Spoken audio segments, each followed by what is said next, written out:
नमस्कार दोस्तों, मेरा नाम है विशाल और आप सबका स्वागत है स्टॉक बॉक्स के stock market business and finance updates में। दुनिया भर में होने वाले जितने भी इवेंट्स हैं, अगर वो आपको फाइनेंशियली इम्पैक्ट करते हैं तो उसके एनालिसिस को हम यहाँ पर पोस्ट करने वाले हैं। तो अगर आप ऐसे न्यूज़ को जानना चाहते हैं जो आपके पोर्टफोलियो की वैल्यू को, इन्वेस्टमेंट अपॉर्चुनिटीज को, सैलरी, इनकम, बिजनेस या जॉब प्रोस्पेक्ट्स को अफेक्ट कर रहे हैं इस वक्त, तो आप जरूर इस चैनल को सब्सक्राइब कर लीजिए, क्योंकि हम ऐसे सारी खबरों को यहाँ पर लेकर आएंगे और एनालाइज करेंगे। शुरुआत करना चाहूंगा मैं आज के सबसे पहले आर्टिकल से, और ये एक काम करते हैं, हम लोग ये भी इवैल्यूएट करते रहेंगे कि किस तरीके से ये सारे जो इवेंट्स है आपको इम्पैक्ट कर रहे हैं। अब सबसे पहला जैसे इवेंट एग्जांपल मैंने यहाँ पे लिया है जेप्टो का। जेप्टो के फाउंडर्स क्या कर रहे हैं, 1,500 करोड़ का लोन यहाँ पे अरेंज करने की कोशिश कर रहे हैं, और ईडलवाइस यहाँ पे एक सबसे नंबर 1 ऑप्शन इन्होंने रखा है। तो जेप्टो आपने सुना होगा, ब्लिंकिट का नाम, स्विगी का इंस्टामार्ट है, वैसे ही जेप्टो है। 10 मिनट में फूड डिलीवर करता है, सॉरी ये 10 मिनट में आपको ग्रोसरीज डिलीवर करता है, और काफी सारी चीजें 10 मिनट में, 15 मिनट में आपको डिलीवर कर देता है। तो ये क्विक कॉमर्स सेगमेंट में आता है। इसका कंपटीटर कौन है? जोमैटो द्वारा ओन किया गया ब्लिंकिट, और स्विगी द्वारा ओन किया गया स्विगी का इंस्टामार्ट। अब जेप्टो के फाउंडर्स आदित्य पलीचा और कैवल्या वोरा यहाँ पे क्या कर रहे हैं कि एडवांस स्टॉक्स में एडवांस स्टेज पर चल रहा है नेगोशिएशन एडलवाइस ऑल्टरनेट एसेट के साथ। Domestic family offices and smaller credit funds ये 1500 करोड़ के लोन को अरेंज करने की सोच रहे हैं। स्ट्रक्चर्ड डेट होगा ये, जो पीपल फेमिलियर हैं इस मैटर से। और ये डील है, इसका एम क्या है, ये करेंगे क्या इस पैसे से? इनका गोल ये है कि जो एग्जिस्टिंग फॉरेन इन्वेस्टर्स है ना इनकी कंपनी में, ठीक है, उनसे ये शेयर खरीद लें। इससे क्या होगा, जो क्विक कॉमर्स स्टार्टअप है वो कंसोलिडेट कर पाएगा डोमेस्टिक ओनरशिप। मतलब इस स्टार्टअप में डोमेस्टिक ओनरशिप बढ़ पाएगी, इंडियन ओनर्स की ओनरशिप बढ़ पाएगी before initial public offering IPO से पहले। ईडलवाइस ने सबमिट किया है एक बाइंडिंग बिड, और इन्होंने कहा है कि लोन जो है यहाँ पे मिनिमम इंटरेस्ट ब्याज ईडलवाइस को 16% का मिल सकता है, और इक्विटी लिंक्ड होगा अपसाइड, जिससे एनहांस हो सकते हैं टोटल रिटर्न्स अप टू 18%। तो काफी बढ़िया यहाँ पे रिटर्न मिल सकता है एडलवाइस को अगेंस्ट दिस लोन। और जो लोग अवेयर हैं इस मैटर से, उनका ये कहना है कि करीब $5 बिलियन के वैल्यूएशन पे ये डील साइन हो सकती है। ये सेम है जिस पर जेप्टो ने last year equity financing raise की थी। जो ट्रांजैक्शन है इसका टेन्योर 3 साल का है, मतलब 3 साल में इस पैसे को ये रिटर्न करेंगे, और जुलाई तक हो सकता है क्लोज भी हो जाए। ठीक है, तो एडलवाइस ने यहाँ पे क्या किया है, एक बाइंडिंग टर्म शीट दे दी है, और यहाँ पे जो एंकर है वो रेज करेंगे तो by committing half of the amount, और रिमेनिंग जो 750 करोड़ है वो रेज किया जाएगा फैमिली ऑफिसर्स से और स्मॉलर क्रेडिट फंड से, जो एक्सपेक्टेड है कि सेम टर्म्स पे इनके साथ आएंगे। तो जेप्टो यहाँ पे क्या कर रहा है, चाहता है कि इंडियन ओनरशिप बढ़े, तो लोन ले रहा है, शेयर्स खरीदेगा कंपनी से, किसके? फॉरेन ओनर्स के, और आईपीओ से पहले फॉरेन ओनर्स के शेयर्स को कम करेगा यहाँ पे। अब ये देखिए कि जेप्टो इतने फंड्स रेज कर चुका है पिछले 2 सालों में, इससे काफी कंपटीशन मिलने वाला है किसको? स्विगी के इंस्टामार्ट को और जोमैटो के ब्लिंकिट को।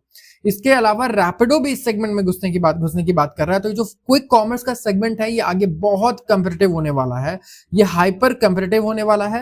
एंड यहाँ पर प्रॉफिटेबिलिटी हमें फिर देखना होगा कि कितने सालों में हम प्रॉफिटेबिलिटी यहाँ ला पाते हैं, क्योंकि जितना कंपटीशन बढ़ेगा उतना ज्यादा आपको प्राइस कट्स देखने को मिलेंगे, उतने ज्यादा डिस्काउंटिंग आपको देखने को मिलेगा। तो लड़ाई किस चीज की होगी? पैसों की। कौन कितना पैसा कितने दिन तक बर्न कर सकता है, वही जीतेगा। बात करता हूं अगले आर्टिकल की। India adds 11.6 gigawatt solar cells in 2024। 2024 में इंडिया ने क्या किया है? यहाँ पे इंडिया ने ऐड किया है 11.6 गीगावाट सोलर सेल 2024 में, मतलब 25.6 gigawatt solar module capacity add किया और 11.6 gigawatt solar cell capacity add किया गया है। अच्छा, एक वीडियो में मैंने एक इनकरेक्ट इंफॉर्मेशन दिया था आपको कि जो हमारा कोल से हम लोग एनर्जी प्रोड्यूस करते हैं, थर्मल एनर्जी, वो पर यूनिट कॉस्ट उसकी सस्ती आती है, जबकि ऐसा नहीं है। एक्चुअली अगर आप देखो तो रिन्यूएबल एनर्जी काफी ज्यादा सस्ता हो गया है इंडिया में, बट इश्यूज कुछ और हैं। इश्यूज फ्लेक्सिबिलिटी को लेकर के है, स्टोरेज को लेकर के इश्यूज आती हैं, बट यूजुअली जो कॉस्ट पर यूनिट है अभी हमें सस्ता पड़ने लग गया है, और इसलिए गवर्नमेंट काफी फोकस भी कर रही है। अब इंडिया ने देखो 25.3 gigawatt solar module capacity add किया, 11.6 gigawatt solar cell capacity add किया 2024 में। और जो लेटेस्ट रिपोर्ट है रिलीज बाय मर्कॉम इंडिया, जो मैन्युफैक्चरिंग कैपेसिटी एडिशन है, सबसे पहले तो यहाँ क्यों ये किया गया इतना सारा एडिशन, क्या इसका ड्राइवर था? तो सबसे पहले ये ड्रिवन था by demand for solar project pipeline. Re imposition हुआ है approve list of models and manufacturers ALMM from April 2024। तो इस रिपोर्ट के अनुसार करीब 64.6 गीगावाट जो टोटल मॉड्यूल प्रोडक्शन कैपेसिटी है लिस्टेड था एलएमएम ऑर्डर में। गुजरात यहाँ पे सबसे ज्यादा प्रेफर्ड लोकेशन रहा है फोटोवोल्टाइक मैन्युफैक्चरिंग फैसिलिटीज के लिए, जहां पे 42% of countries module capacity located है, और कहां पर, गुजरात में। एज ऑफ दिसंबर 2024 आप देखो तो स्टेट अकाउंट करता है करीब 37% of country's annual solar cell production capacity.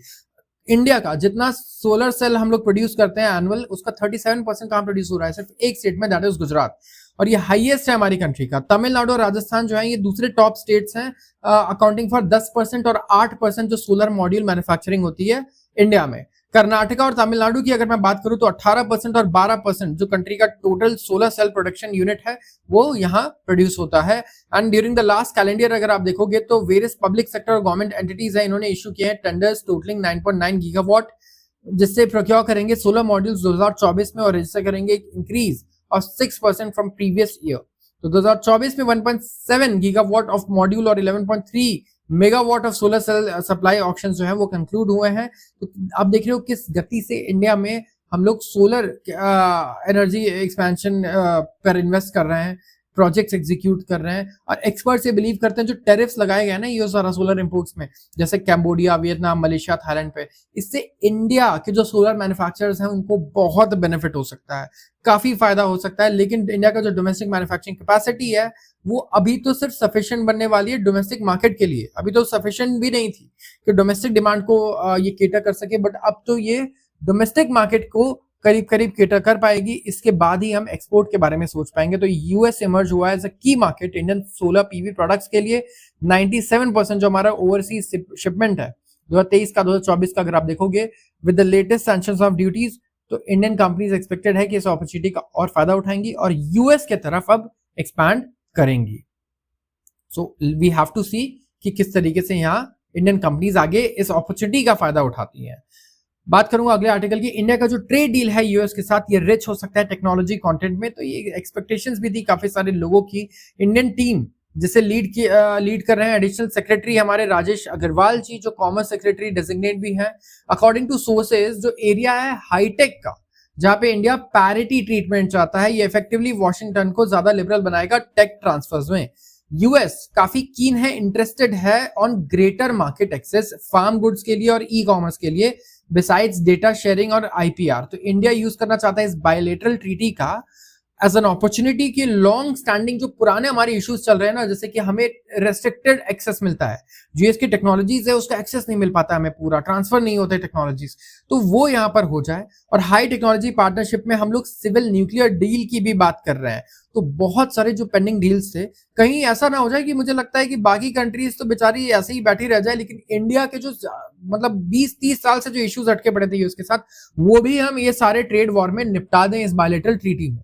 तो इंक्लूजन है टेक ट्रेड इशू का। बीटीएमए ये ओपन करेगा channel of communication of this collaboration. जो दूसरे डिटेल्स हैं इस डिस्कशंस के in the US are not immediately known, but agenda was to also finalize details of TOR regarding level of ambition of opening up trade by both sides। तो यहाँ पे decide कर रहे हैं कि दोनों कंट्रीज का कितना एम्बिशन है ट्रेड को ओपन अप करने का, ट्रेड को खोलने का, यहाँ पे पॉलिसी को रिलैक्स करने का when it comes to technology transfer, opening market. जैसे यूएस के जो एग्रीकल्चरल गुड्स हैं उसके लिए यूएस चाहता है कि इंडियन मार्केट्स कहीं ना कहीं ओपन हो। एंड टेक ट्रेड की बात करें तो इंडिया हो सकता है कि पैरिटी मांगे, जैसे कि हम कहें कि हमें एक्सेस मिले यूएस का, जैसा यूएस ने एक्सेस दिया ऑस्ट्रेलिया को, यूके को। एंड इस तरीके का एक्सेस अगर हमें मिलता है तो हमें कंसेशंस भी मिलेंगे as a member of Quad, जो इंक्लूड करता है इंडिया को, यूएस को, ऑस्ट्रेलिया को और जापान को। तो यूएस ने सिंप्लीफाई किया है रूल्स को, जहां वो defence dual use technology share करता है किसके साथ, दो कंट्रीज के साथ, ऑस्ट्रेलिया और यूके के साथ। सेम चीज हम चाहते हैं कि इंडिया के साथ भी इस टाइप की डील हो, जहां इंडिया के लिए भी इजी हो एक्वायर करना इस तरीके का टेक्नोलॉजी ट्रांसफर और टेक्निकल नो हाउ। तो दोनों लीडर्स हमें लगता है आगे डिस्कस करेंगे, रिड्यूस करने की कोशिश करेंगे जो ट्रेड बैरियर्स हैं, चाहे वो टेरिफ बैरियर्स हो चाहे वो नॉन टेरिफ बैरियर्स हो।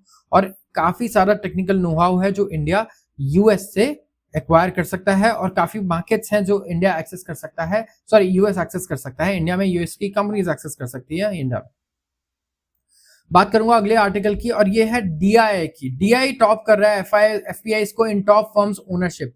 डीआई मतलब क्या होता है? Domestic institutional investors. ये सारे डोमेस्टिक इन्वेस्टर्स हैं, मतलब म्यूचुअल फंड से लेके जो हमारे दूसरे इन्वेस्टर्स हैं, इंस्टीट्यूशंस जो इंडिया में इन्वेस्ट कर रहे हैं, वो डोमेस्टिक है, राइट, और इन्वेस्ट करते हैं शेयर बाजार में। अब इनका जो शेयर है वो फॉरेन पोर्टफोलियो इन्वेस्टर्स, जो विदेशी निवेशक हैं, जिनका डोमिनेंट जो रहते थे हमेशा आज तक, उनसे ज्यादा हो गया है काफी सारे टॉप फर्म्स के ओनरशिप में। इनफैक्ट लास्ट फिस्कल ईयर में अगर आप देखोगे तो एफपीआई ने 14.5 बिलियन के शेयर्स बेचे, मतलब 1.27 लाख करोड़ के शेयर्स बेचे, और डीआई ने पता है कितना इन्वेस्ट किया है?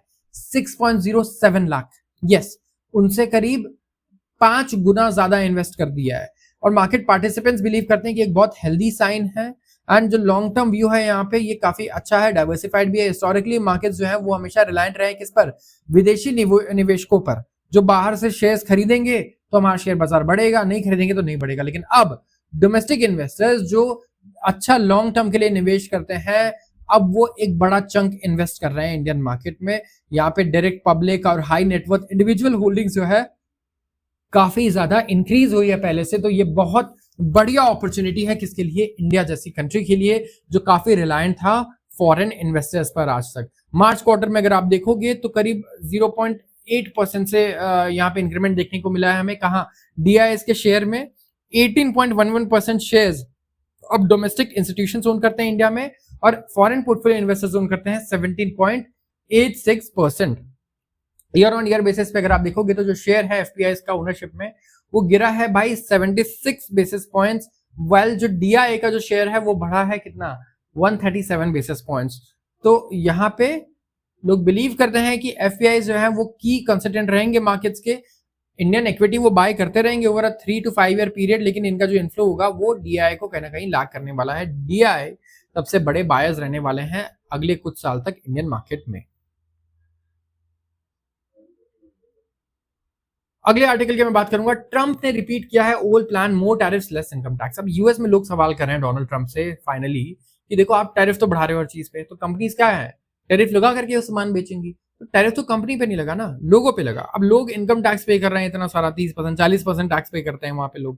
तो उसके अलावा फिर जो कंजम्पशन कर रहे हैं, जब सामान खरीद रहे हैं, वो भी 100% टैक्स होकर के आ रहा है अगर बाहर से, तो फिर तो कुछ पैसा ही नहीं बचेगा, कंजम्पशन ही खत्म हो जाएगा इकोनॉमी से, जो यूएस बिल्कुल नहीं चाहेगा। यूएस कंजम्पशन पे चलता है, राइट, डोमेस्टिक कंजम्पशन पे। तो यूएस का जो प्रेसिडेंट है डोनाल्ड ट्रंप, इन्होंने सजेस्ट किया संडे को कि इनके जो स्वीपिंग टैरिफ्स हैं, इससे क्या होगा, ये इनकम टैक्स को कम कर पाएंगे। मतलब ये टैक्स क्या कर रहे हैं, दूसरी कंट्रीज को कह रहे हैं उनके गुड्स पर टैक्स लगाएंगे, और जो इनकम टैक्स है मैं अपने जनता पे जो लगा रहा हूं, मैं इसको कम करूंगा, स्पेसिफिकली जो $2 लाख से कम कमाते हैं उन पर। तो पब्लिक एंजाइटी कहीं ना कहीं बढ़ रही है इनके इकोनॉमिक एजेंडा पर।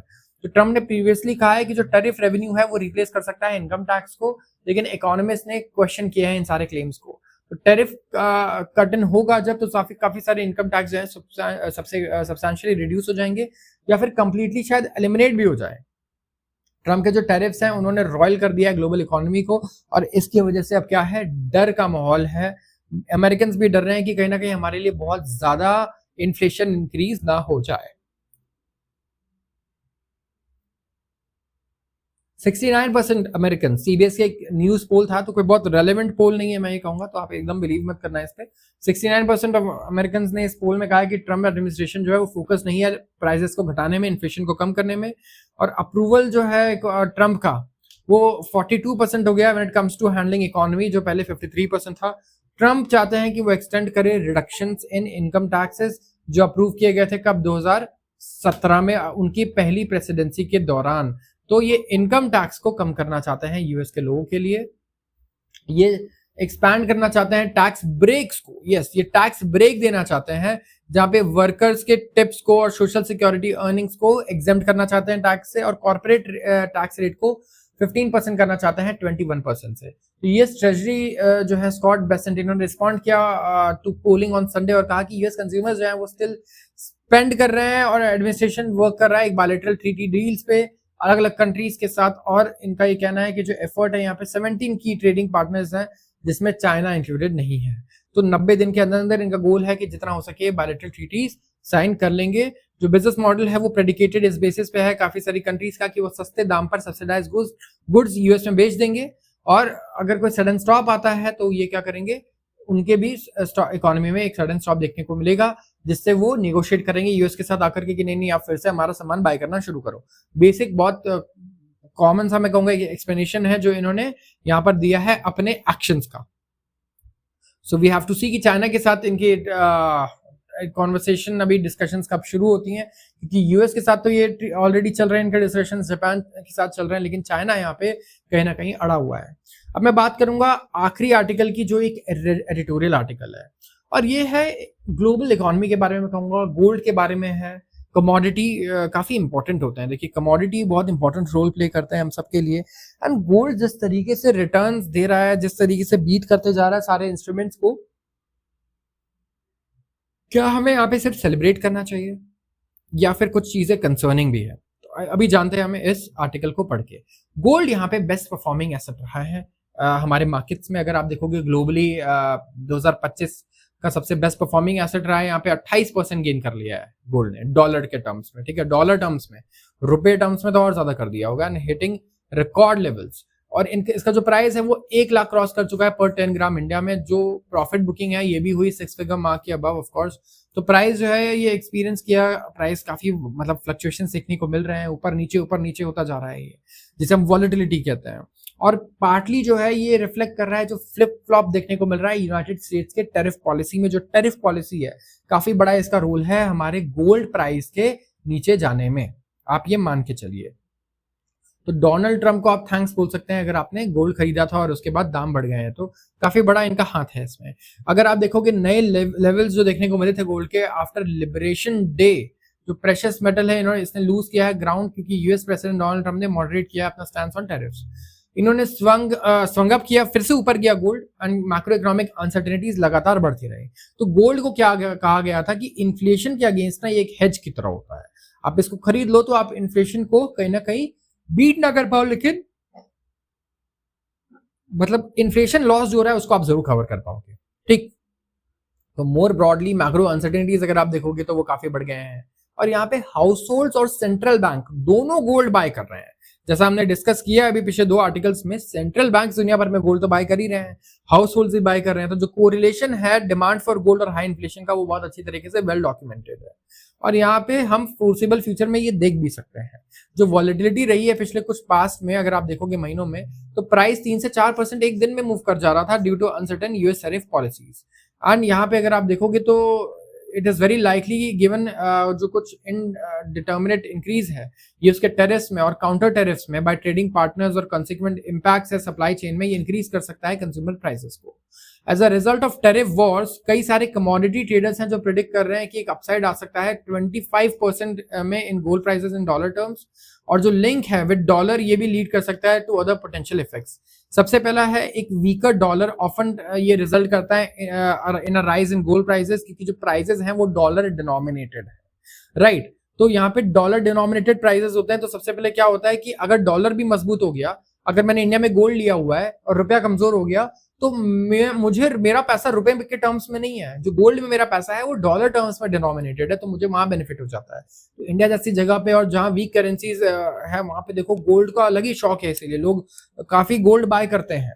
तो यहाँ पे और भी इम्प्लीकेशंस है, जैसे कि अगर यूएस का ट्रेजरी यील्ड लगातार अगर बढ़ता रहा तो गोल्ड डॉलर यहाँ पे क्या होगा, वीक होगा इन टैंडम्स, और इससे क्या होगा, इन्फ्लेशन बढ़ सकता है, स्लो डाउन आ सकता है वर्ल्ड के लार्जेस्ट इकोनॉमी में।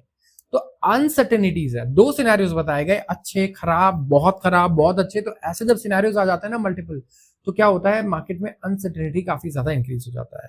तो यहाँ पे एक्सपेक्टेशन तो क्या है कि या तो पूरी दुनिया में बहुत बड़ा स्लो डाउन आ सकता है, जीडीपी ग्रोथ रेट बिल्कुल बेकार हो सकती है।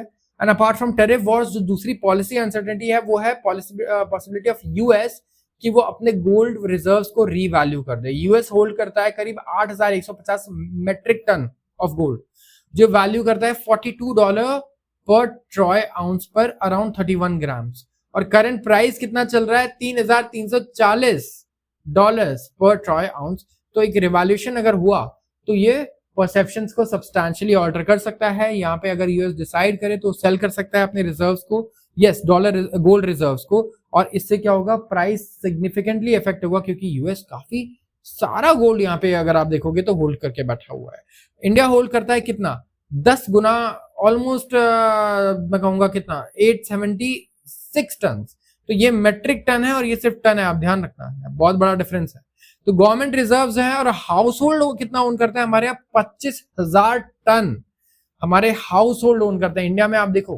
तो इट इज वर्थ नोटिंग कि स्टॉक्स और बॉन्ड्स की तरह ऑफ कोर्स गोल्ड नहीं होता सिमिलर, क्योंकि ये कुछ भी यील्ड नहीं करता है। बॉन्ड में आपको इंटरेस्ट तो मिलता है कम से कम, स्टॉक्स में आपको डिविडेंड तो मिलता है, लेकिन गोल्ड में आपको कुछ नहीं मिलता, राइट, कोई डिविडेंड नहीं है। लेकिन यहाँ पे एक थ्राइविंग ज्वेलरी इंडस्ट्री है जो इसके फाउंडेशन पर बनी है। इंडस्ट्री जो है ये इन्वेंट्रीज को मैनेज करती है, ट्रेजरी ऑपरेशंस केयरफुली कंडक्ट करती है ऐसे वॉलेटाइल कंडीशंस में, in such that retail prices जो हैं वो टाइड होते हैं to the price of days, जहां पे इन्वेंट्रीज हम आप कह सकते हो कि months in advance foreign exchange में बाय कर लेते हैं। तो यहाँ पे अगर इसी तरीके से रेट्स बढ़ते रहेंगे ना, तो ये जो ज्वेलर्स हैं, जितने भी ज्वेलरी की शॉप्स हैं, कहीं ना कहीं इनको बहुत ज्यादा बेनिफिट नहीं होने वाला, आप ये मान के चलो। इनके लिए थोड़ा बैड न्यूज है। तो ये चाहते हैं कि गोल्ड के दाम थोड़े से ठंडे हों और थोड़े नीचे आए। इंडस्ट्री जो है यहाँ पे जैसा आपको बताया कि इन्वेंट्री मैनेज करती है, मंथ्स ऑफ इन्वेंट्रीज वो एक्सचेंज फॉरेन एक्सचेंज एडवांस में बाय करके रखते हैं, और इसकी वजह से यहाँ पे सिग्निफिकेंट स्विंग्स आ सकती है, इनकी प्रॉफिटेबिलिटी में काफी नुकसान हो सकता है इनको, राइट। तो गोल्ड लोन्स काफी पॉपुलर मीन्स है कैश रेज करने के, और जो गोल्ड लोन मार्केट है वो 76% से बढ़ा है 2024-25 में, और एक्सपेक्टेड है कि $10 ट्रिलियन हिट कर जाए, रुपी हिट कर जाएगा करंट ईयर में, अकॉर्डिंग टू आइक्रा। इस कॉन्टेक्स्ट में आरबीआई ने रिसेंटली प्रपोज किया एक रेगुलेशन जहां वो रिड्यूस करेंगे मैल प्रैक्टिसेस को, जैसा एवरग्रीनिंग गोल्ड आइटम्स। ये प्रूडेंट है क्योंकि लेंडर्स यहाँ पे बैडली एक्सपोज होंगे। अगर गोल्ड का दाम अचानक से यहाँ गिर गया तो आप सोच के रखिए कि यहाँ पे हालत खराब हो सकती है, ठीक है। तो आज के लिए बस इतना ही। अगर आपको वीडियो पसंद आई हो तो जरूर इसे लाइक करें और चैनल को सब्सक्राइब करना बिल्कुल ना भूलें, अगर आप रोज ऐसे वीडियोस को देखना चाहते हैं तो। आप सबका बहुत बहुत धन्यवाद।